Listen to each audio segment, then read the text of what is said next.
ಕರ್ತನಲ್ಲಿ ಪ್ರೀತಿಯುಳ್ಳ ದೇವ ಜನರೇ, ನಮ್ಮ ಕರ್ತನಾದ ಯೇಸು ಕ್ರಿಸ್ತನ ಅತ್ಯಧಿಕವಾದ ಕೃಪೆಯೂ ಸಮಾಧಾನವು ತಮಗೂ ತಮ್ಮ ಕುಟುಂಬದವರಿಗೂ ಹೇರಳವಾಗಿ ಅನುಗ್ರಹಿಸೋಣವಾಗಲಿ.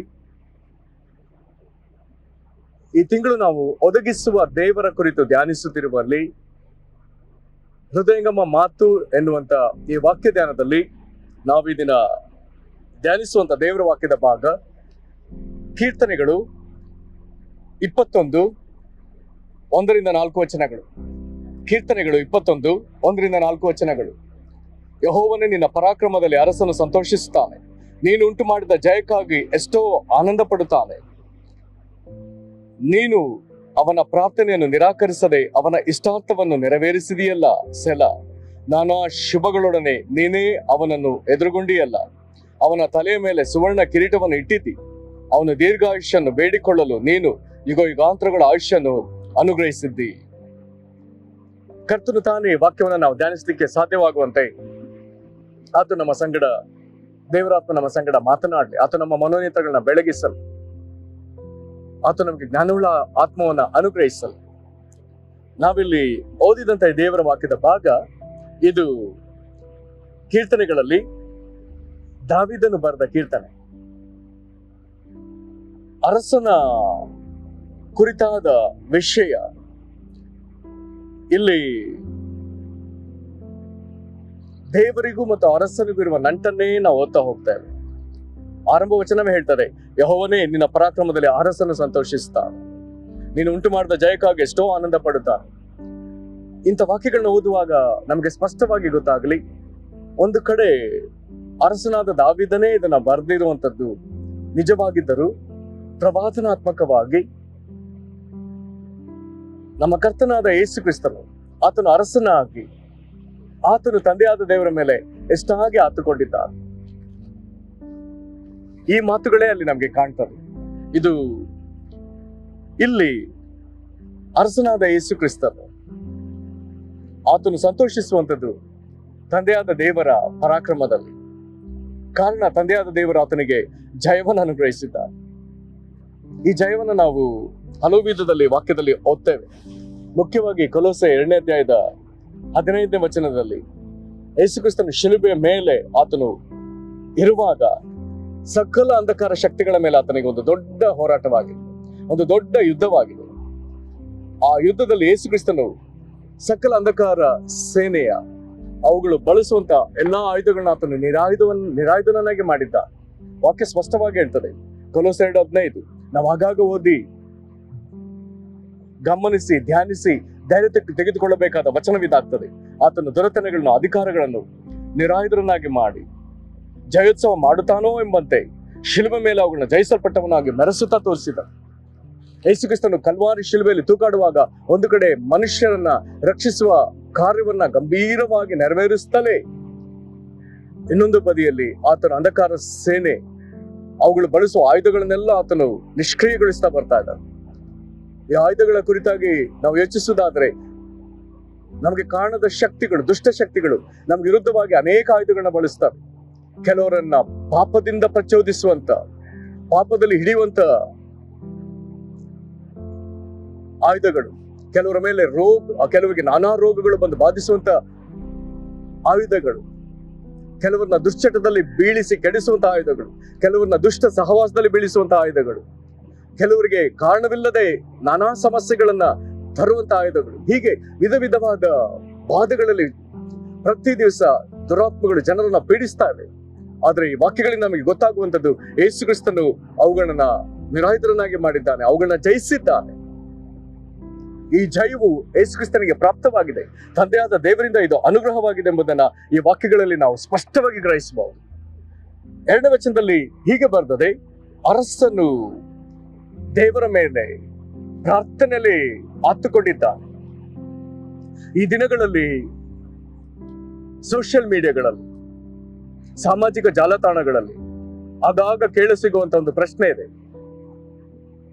ಕೆಲವರು ಯೇಸು ಕ್ರಿಸ್ತನನ್ನು ನಂಬಿದವರಿಗೆ ಹೀಗೆ ಪ್ರಶ್ನೆ ಮಾಡ್ತಾರೆ, ನೀವು ಯೇಸುವನ್ನ ದೇವರೆಂಬುದಾಗಿ ಹೇಳ್ತೀರಿ, ಹಾಗಾದ್ರೆ ಯೇಸು ಭೂಮಿ ಮೇಲೆ ಇದ್ದಾಗ ಅಥವಾ ಯೇಸು ಆತನ ಚರಿತ್ರೆ ಓದುವಾಗ ಆತನು ದೇವರಿಗೆ ಪ್ರಾರ್ಥನೆ ಮಾಡಿದ್ನಲ್ಲ, ಹಾಗಾದ್ರೆ ದೇವರಿಗೆ ಪ್ರಾರ್ಥನೆ ಮಾಡೋದು ಉಂಟೋ? ಆತನು ದೇವರಾಗಿದ್ದರೆ ಯಾಕೆ ಪ್ರಾರ್ಥಿಸಿದ? ಖಂಡಿತವಾಗಿ ಪ್ರಶ್ನೆ ಬಹಳ ಚೆನ್ನಾಗಿದೆ. ಒಳ್ಳೆ ಮನಸ್ಸಿನಿಂದ ಕೇಳಿದ್ರು ಪ್ರಶ್ನೆ ಚೆನ್ನಾಗಿದೆ, ಅಥವಾ ಕೆಡುಕು ಮನಸ್ಸಿನಿಂದ ಅಥವಾ ಒಳ್ಳೆ ಮನಸ್ಸಿಲ್ಲದೆ ಪ್ರಶ್ನೆ ಕೇಳಿದ್ರು ಪ್ರಶ್ನೆ ಚೆನ್ನಾಗಿದೆ. ಕಾರಣ ದೇವರು ಈ ಭೂಮಿಗೆ ಬಂದು ನಮ್ಮನ್ನ ರಕ್ಷಿಸಬೇಕೆನ್ನುವಂತ ಯೋಜನೆಯನ್ನ ಆತನು ರೂಪಿಸಿಕೊಂಡಲ್ಲ. ಇದು ಮನುಷ್ಯರಾದ ನಾವು ಏರ್ಪಡಿಸಿಕೊಂಡ ಯೋಜನೆ ಅಲ್ಲವೇ ಅಲ್ಲ. ದೇವರು ಮನುಷ್ಯರಾದ ನಮ್ಮನ್ನ ನಾವು ಯಾವ್ಯಾವ ದುಸ್ಥಿತಿಗಳಿಗೆ ಹೋಗಿದ್ದೇವೋ ಅದರಿಂದ ನಮ್ಮನ್ನ ವಿಮೋಚಿಸುವುದಕ್ಕಾಗಿ, ರಕ್ಷಿಸುವುದಕ್ಕಾಗಿ ತಾನೇ ರಕ್ಷಕನಾಗಿ ತೋರ್ಪಟ್ಟ. ಹೀಗೆ ಆತನು ತೋರ್ಪಡುವಾಗ ವಾಕ್ಯದಲ್ಲಿ ಸ್ಪಷ್ಟವಾಗಿ ಬರ್ತದೆ ಆತನು ಶರೀರಧಾರಿಯಾಗಿ ಬಂದನೆಂಬುದಾಗಿ. ಮತ್ತೆ ವಾಕ್ಯದಲ್ಲಿ ಸ್ಪಷ್ಟವಾಗಿ ಓದ್ತೇವೆ ಇಬ್ರಿಯ 2:14 ಮಕ್ಕಳು ರಕ್ತ ಮಾಂಸಧಾರಿಗಳಾದ್ರಿಂದ ಆತನು ಅವರಂತೆಯೇ ಆದನು. ಹಾಗಾದ್ರೆ ನಾವು ಯಾವ ಹೀನ ಸ್ಥಿತಿಗೆ ಬಂದಿದ್ದೇವೋ ಆ ಸ್ಥಿತಿಗೆ ದೇವರು ತನ್ನ ಮಹಿಮೆಯನ್ನ ಬಿಟ್ಟು ನಮ್ಮ ಸ್ಥಿತಿಗೆ ಆತನು ಬಂದ.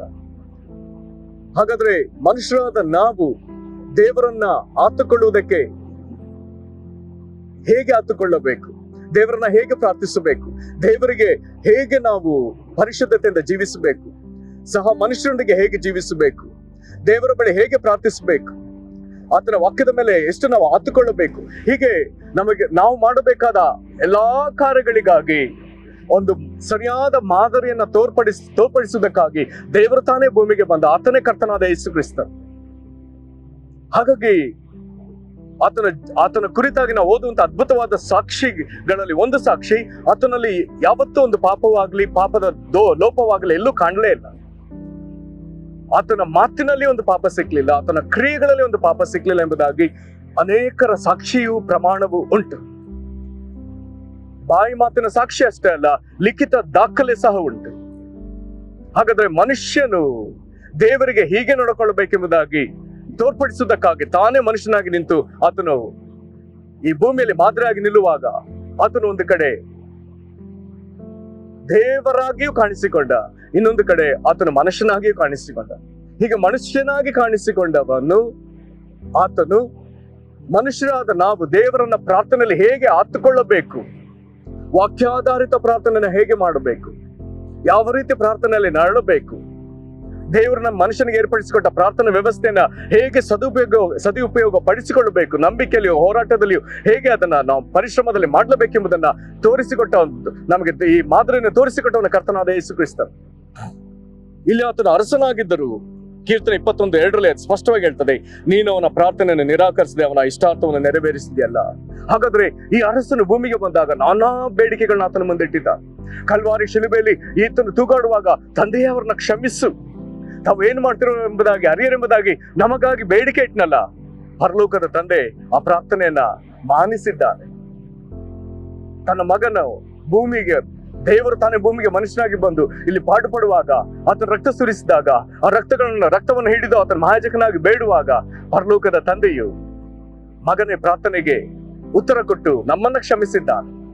ಆತನು ಬೇಡದ್ರಿಂದ ನಮಗೆ ದೊಡ್ಡ ಲಾಭವಾಗಿದೆ.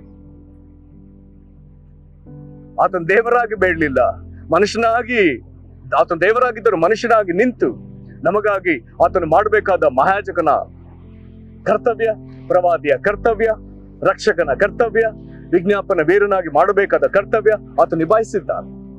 ಹೀಗೆ ಆತನು ನಮಗಾಗಿ ಆತ ದೇವರ ಮುಂದೆ ಇಟ್ಟಂತ ಪ್ರತಿ ಬೇಡಿಕೆಗಳನ್ನ ತಂದೆಯಾದ ದೇವರು ನೆರವೇರಿಸಿದ್ದಾನೆ ಎಂಬುದಾಗಿ ಆತನ ಪ್ರಾರ್ಥನೆಗಳಲ್ಲಿ ಯಾವುದನ್ನು ನಿರಾಕರಿಸ್ತಿಲ್ಲ. ಯೇಸು ಕ್ರಿಸ್ತನು ಸಹ ಯೋಹಾನ 11:5 ಆತನು ಹೇಳ್ತಾರೆ, ನಿನ್ನ ಪ್ರಾರ್ಥನೆ ಯಾವಾಗಲೂ ಕೇಳು. ಇಲ್ಲಿ ಕೀರ್ತನೆಗಾರನು ಅದನ್ನ ದೃಢೀಕರಿಸ್ತಿದ್ದಾನೆ, ಸ್ಪಷ್ಟೀಕರಿಸ್ತಿದ್ದಾನೆ. 3ನೇ ವಚನದಲ್ಲಿ ಓದ್ತೇವೆ, ನಾನಾ ಶುಭಗಳು ನೀನೇ ಅವನನ್ನು ಎದುರುಗೊಂಡಿಯಲ್ಲ, ಅವನ ತಲೆಯ ಮೇಲೆ ಸುವರ್ಣ ಕಿರೀಟವನ್ನು ಇಟ್ಟಿದ್ದಿ. ಅದ್ಭುತ. ಕರ್ತನಾದ ಯೇಸು ದೇವರು ಭೂಮಿಗೆ ಮನುಷ್ಯನಾಗಿ ಇಳಿದು ಬಂದು ದೇವ ಸ್ವರೂಪನು, ವಾಕ್ಯ ಸ್ವರೂಪನು, ಈತನು ನರಾವತಾರದಲ್ಲಿ ಭೂಮಿಗೆ ಬಂದು ರಕ್ಷಣಾ ಕಾರ್ಯವನ್ನು ಪೂರೈಸಿ ನಂತರದಲ್ಲಿ ಆತನು ಜೀವದಿಂದ ಎದ್ದು ಪುನರುತ್ಥಾನ ಹೊಂದಿ ದಿವ್ಯಾರೋಹಣವಾಗಿ ಪರಲೋಕಕ್ಕೆ ಹೋಗುವಾಗ ತಂದೆಯಾದ ದೇವರ ಆತನನ್ನ ಎದುರುಗೊಳ್ತಾನೆ. ಫಿಲಿಪ್ 2:9 ವಚನದಲ್ಲಿ ವಾಕ್ಯ ಹೇಳ್ತದೆ, ದೇವರು ಆತನಿಗೆ ಅತ್ಯುನ್ನತ ಸ್ಥಾನ ಕೊಟ್ಟ ಎಂಬುದಾಗಿ ಬರ್ತದೆ. ದೇವರು ಆತನಿಗೆ ಕೊಟ್ಟ ನಾಮ ಅದು ಅತಿ ಶ್ರೇಷ್ಠವಾದ ನಾಮ ಎಂಬುದಾಗಿ ಬರ್ತದೆ. ಆತನನ್ನು ಪರಮಾನಂದ ತೈಲದಿಂದ ಅಭಿಷೇಕಿಸಿದೆಂಬುದಾಗಿ ಕೀರ್ತನೆಗಳಲ್ಲಿ ಇಬ್ರಿಯ 1ನೇ ಅಧ್ಯಾಯದಲ್ಲಿ ಬರೆದದೆ. ನಾನಾ ಶುಭಗಳೊಮ್ಮೆ ಎಫೆಸ 1ನೇ ಅಧ್ಯಾಯದಲ್ಲಿ ಆತನ ಕುರಿತಾಗಿ ಬರ್ತದೆ. ತಂದೆಯಾದ ದೇವರು ಸಮಸ್ತವನ್ನು ಆತನ ಪಾದಗಳ ಕೆಳಗೆ ಹಾಕಿ ಎಲ್ಲವುಗಳ ಮೇಲೆ ಆತನನ್ನು ಅಧಿಕಾರಿಯಾಗಿ ಸ್ಥಾಪಿಸಿದ ಎಂಬುದಾಗಿ ಬರ್ತದೆ. ಎಲ್ಲವುಗಳ ಮೇಲೆ ಅಧಿಕಾರಿಯಾಗಿ ನಿಂತವನು ಈತನ ಕುರಿತಾಗಿ ಅಪೊಸ್ತಲರು ಸಾಕ್ಷಿ ಹೇಳುವಾಗ ದೇವರು ಈತನನ್ನೇ ಕ್ರಿಸ್ತನನ್ನಾಗಿಯೂ ಒಡೆಯನನ್ನಾಗಿಯೂ ಮಾಡಿದನೆಂಬುದಾಗಿ ಬಲವಾಗಿ ಸಾಕ್ಷಿ ಕೊಡುವಾಗ ಈಗ ಆತನು ಒಡೆಯ. ಈತನ ಮೇಲೆ ಈಗ ದೇವರು ಸುವರ್ಣ ಕಿರೀಟವನ್ನ, ಮಹಿಮೆಯ ಕಿರೀಟವನ್ನ ಇಟ್ಟಿದ್ದಾನೆ. ಇದನ್ನ ಅರಿತ ಭಕ್ತನಾದ ಯೋಬನು ಹೀಗೆ ಹೇಳ್ತಾನೆ, ಆತನ ಪರಿಸ್ಥಿತಿ ಎಲ್ಲವೂ ಸತ್ತು ಹೋಗಿರ್ಬೇಕಾದ ಆತನ ಹೇಳ್ತಾನೆ, ನನ್ನ ವಿಮೋಚಕನು ಜೀವ ಸ್ವರೂಪನೆಂದು ಬಲ್ಲೆ. ಈಗ ಅಧಿಕಾರದಲ್ಲಿರುವಂತ ಕರ್ತನೆಂಬುದಾಗಿ ಹೇಳಿದ್ರೆ ಈಗ ಅಧಿಕಾರ ಸ್ಥಾನದಲ್ಲಿರುವ ಆತ, ಈಗ ಅಧಿಕಾರದಲ್ಲಿ ಈ ಸ್ಥಾನದಲ್ಲಿ ನಿಂತು ಎಲ್ಲವನ್ನು ಆಳುವವನು ಈತನು ಈಗ ನಮ್ಮ ವಿಮೋಚಕನ ರಕ್ಷಕರಾಗಿದ್ದ. ಕರ್ತನಲ್ಲಿ ಪ್ರೀತಿಯುಳ್ಳ ದೇವ ಜನರೇ, ಆತನ ಅಧಿಕಾರದಲ್ಲಿ ಇರುವುದರಿಂದಲೇ, ಆತನು ಜೀವಿಸುವನಾಗಿರೋದ್ರಿಂದಲೇ ನಮ್ಮ ಪರಿಸ್ಥಿತಿಗಳು ಎಷ್ಟೇ ಕೆಟ್ಟು ಹೋದ್ರು, ಎಷ್ಟೇ ಸತ್ತು ಹೋದ್ರು, ಆತನ ಅವೆಲ್ಲವುಗಳಿಂದ ನಮ್ಮನ್ನು ಪುನಃಸ್ಥಾಪಿಸ್ತಾನೆ, ನಮ್ಮನ್ನು ಪುನರುಜ್ಜೀವಿಸ ಮಾಡುತ್ತಾನೆ. ಆತ ನಮ್ಮನ್ನ ಮೇಲಕ್ಕೆತ್ತಾನೆ, ಆತ ನಿಮ್ಮ ಜೀವಿತವನ್ನ ಮೇಲಕ್ಕೆತ್ತುತ್ತಾನೆ. ಎಷ್ಟೇ ಕೆಟ್ಟು ಹೋದ್ರು ಆತನ ಅದನ್ನ ಸರಿಪಡಿಸ್ತಾನೆ. ಈಗ ನಿರೀಕ್ಷೆ ಇಲ್ಲದೆ ಯಾವ ಮಾರ್ಗ ಕಾಣದ ಇದ್ದರೂ ಆತನು ನಮಗೆ ಸುನಿರೀಕ್ಷೆನ ಇಟ್ಟಿದ್ದಾನೆ. ಹಾಗಾಗಿ ವಾಕ್ಯದಲ್ಲಿ ಒಂದು ಮಾತು ಬರ್ತದೆ, ಸುನಿರೀಕ್ಷೆಯುಳ್ಳ ಸರಿಯವರೇ. ದೇವರು ನಮಗಿರೋದ್ರಿಂದ ನಾವು ಒಳ್ಳೆಯ ನಿರೀಕ್ಷೆ ಉಳ್ಳವರು, ನಾವು ವಿಮೋಚಿತರೆ, ರಕ್ಷಿತಾರೆ. ಮತ್ತು ಕೊನೆಯದಾಗಿ 4ನೇ ವಚನದಲ್ಲಿ ಇನ್ನೊಂದು ಮಾತು ಬರ್ತದೆ, ಆತ ದೀರ್ಘಾಯುಷ್ಯವನ್ನು ಬೇಡಿಕೊಳ್ಳಲು ನೀನು ಯುಗಯುಗಾಂತರಗಳ ಆಯುಷ್ಯವನ್ನ ಅನುಗ್ರಹಿಸಿ. ಯೇಸು ಕ್ರಿಸ್ತನು ಆತನು ಸರ್ವಯುಗಗಳ ಅರಸನು ಎಂಬುದಾಗಿ ಬರೆದದೇ ಅಲ್ಲ, ಯುಗಯುಗಾಂತರಗಳಲ್ಲಿ ಜೀವಿಸುವನು. ಆತನು ನಿತ್ಯ ದೇವರು. ಆತನು ತಾನೇ ಪ್ರಕಟಣೆ ಪುಸ್ತಕದಲ್ಲಿ ಹೇಳ್ತಾನೆ, ಸತ್ತವನಾಗಿದ್ದಾನೆ, ಯುಗಯುಗಾಂತರಗಳಲ್ಲಿ ಬದುಕವನಾಗಿದ್ದಾನೆ. ಆತನಿಗೆ ಅಂತ್ಯವೆಂಬುದು ಇಲ್ಲವೇ ಇಲ್ಲ. ಆದಿ ಅಂತ್ಯ ಆಗಿರುವ ದೇವರು ಆತನು. ಕರ್ತನಲ್ಲಿ ಪ್ರೀತಿಯುಳ್ಳ ದೇವ ಜನರೇ, ಆತನು ನಮಗೆ ಇರುವುದರಿಂದ, ಇಂಥವನು ನಮಗಿರುವುದರಿಂದ, ಈತನಿಗೆ ಅಧಿಕಾರ ಸ್ಥಾನದಲ್ಲಿ ಇರುವುದರಿಂದ ಆತನು ನಿನಗೆ ಬರಬೇಕಾದ ಸಕಲ ನ್ಯಾಯವನ್ನ ಕಡ್ಡಾಯವಾಗಿ ಒದಗಿಸುವ ದೇವರು. ಈತನ ಕೃಪೆ ನಿನ್ನೊಂದಿಗೆ ಇರಲಿ. ಪ್ರಾರ್ಥನೆ ಮಾಡೋಣ. ಮಹಿಮೆಯುಳ್ಳ ಕರ್ತನಾದ ಯೇಸುವೇ, ನೀನು ಎಂಥವನಾಗಿದ್ದಿ, ಎಂಥ ಅರಸನಾಗಿದ್ದಿ ಎಂಬುದನ್ನ ಕಂಡುಕೊಳ್ಳುವುದಕ್ಕೆ ಕೊಟ್ಟ ಮಹಾಕೃಪೆಗಾಗಿ ಸ್ತೋತ್ರ. ನೀನು ಜಯ ಹೊಂದಿದ ಅರಸನು, ದೇವರ ಜಯದಲ್ಲಿ ನೀನು ಜಯ ಹೊಂದಿದ ಅರಸನು. ನಿನ್ನ ಪ್ರಾರ್ಥನೆಗಳಿಗೆಲ್ಲ ಉತ್ತರವು ದೊರಕಿದೆಯಲ್ಲ ಸ್ವಾಮಿ. ಕರ್ತನೇ, ನಾವು ನಿನ್ನನ್ನು ಸ್ತುತಿಸಿ ಆರಾಧಿಸ್ತೇವೆ. ನಿನಗೆ ಅಧಿಕಾರ ಸ್ಥಾನದಲ್ಲಿರುವ ಸುವರ್ಣ ಕಿರೀಟ ಭೂಷಿತನು ಸ್ವಾಮಿ. ನೀನು ಯುಗಗಳಿಗೂ ಅರಸನಾಗಿದ್ದಿ, ಯಾವಾಗಲೂ ಆಳುವವನಾಗಿದ್ದಿ. ಇಂಥ ದೇವರಾದ ನೀನು ನಮಗೆ ಒಡೆಯನಾಗಿದ್ದಿ. ಕರ್ತನೆ, ಈ ವಾಕ್ಯ ಕೇಳ್ತಿರುವಂತ ಯಾರು ಯಾವ ಹೋರಾಟದಲ್ಲಿದ್ದಾರೋ ಕರ್ತನೆ, ಇವರಿಗೆ ನೀನು ನ್ಯಾಯ ಒದಗಿಸು ಸ್ವಾಮಿ. ಅರಸನೇ ನ್ಯಾಯ ಒದಗಿಸು. ಯೇಸು ಅರಸನೇ, ನೀನು ಇವರಿಗೆ ನ್ಯಾಯ ಒದಗಿಸು. ಕೋರ್ಟ್ಗಳಲ್ಲಿ ನ್ಯಾಯ ಬೇಕು, ಸರ್ಕಾರಿ ಕಚೇರಿಗಳಲ್ಲಿ ನ್ಯಾಯ ಬೇಕು, ಇವರ ಆಸ್ತಿಪಾಸ್ತಿ ವಿಚಾರದಲ್ಲಿ ನ್ಯಾಯ ಬೇಕು. ಕರ್ತನೆ, ಸೇವೆಯಲ್ಲಿ ನ್ಯಾಯ ಬೇಕು, ಕುಟುಂಬದಲ್ಲಿ ನ್ಯಾಯ ಬೇಕು.